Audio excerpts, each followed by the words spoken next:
پدر به فرزندش گفت: فرزندم، تو آدم نمیشوی. مگه سالها از بین گذشت، زمانه فرزند را دیگرگون کرد، خیلی ثروتمند شد، رئیس جمهور شد. وقتی که در سری وظیفه نشست، سخن پدرش در یادش آمد. و معاون خود گفت: پدرم رو بیارید. وقتی مگه پدر را به نزدش بردند، پدر نگاه کرد کبر و تکبری فرزندش را، خیلی خجالت زده شد. گفت: ای موی سفید، در یاد داری و من گفته بودی که تو آدم نمیشوی، اکنون ببین. پدر میگه نزدش آمد، گفته: ای فرزندم، من به تو نگفته بودم که ثروتمند نمیشوی، من به تو گفته بودم که آدم نمیشوی، تو آدم نشده ای. قصه دیگر میگه یک مرد و یک زن در آرزوی فرزند بودند. طول 6 سال با همدیگر زندگی کردند.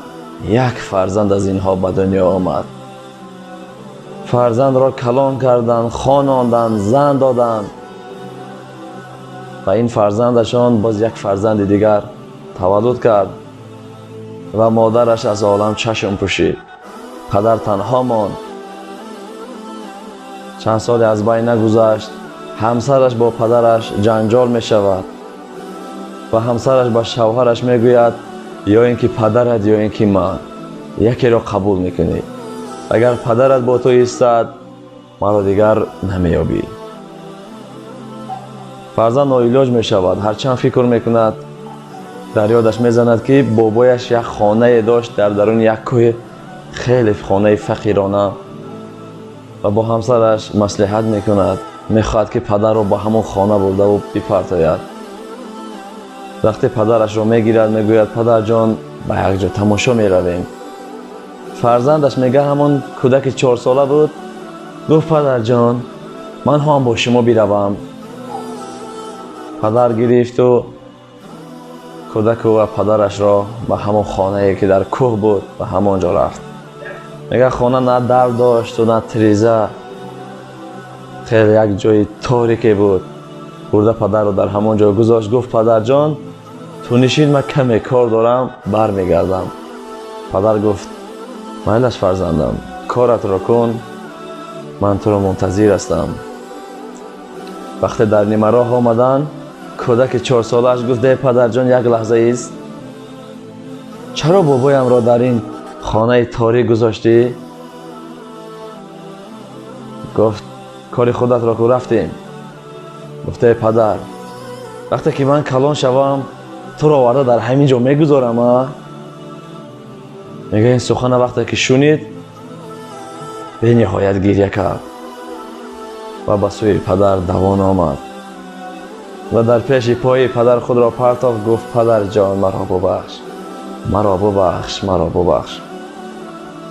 پدر گفت: من میدانستم که تو باز میگردی. حج ره کی، نماز میگذاری، روزه میگیری، خیر و صدقه میکنی، پدرت را راضی کن. پدر راضی نباشد، همه این کار تو برباد است. بهترین نعمت است در روی دنیا برای هر یک جوان، این پدر و مادر است. و بوی همسر پدر را مرنجانید. پدر قدر و منزلت بزرگ دارد. تو را خواند، کلان کرد، زن داد، برای تو بخوابی هم کشیده است، عذاب و مشقت هم دیده است. امروز پدر را نیمه راه میکنی. بازم میگویم، اول درجه پدر و مادرتون است، بعد همسر و دیگرش. در شبکه صدای امید ابونه شوید و از بهترین نوارها با خبر باشید. صدای امید، آرامش دل شماست.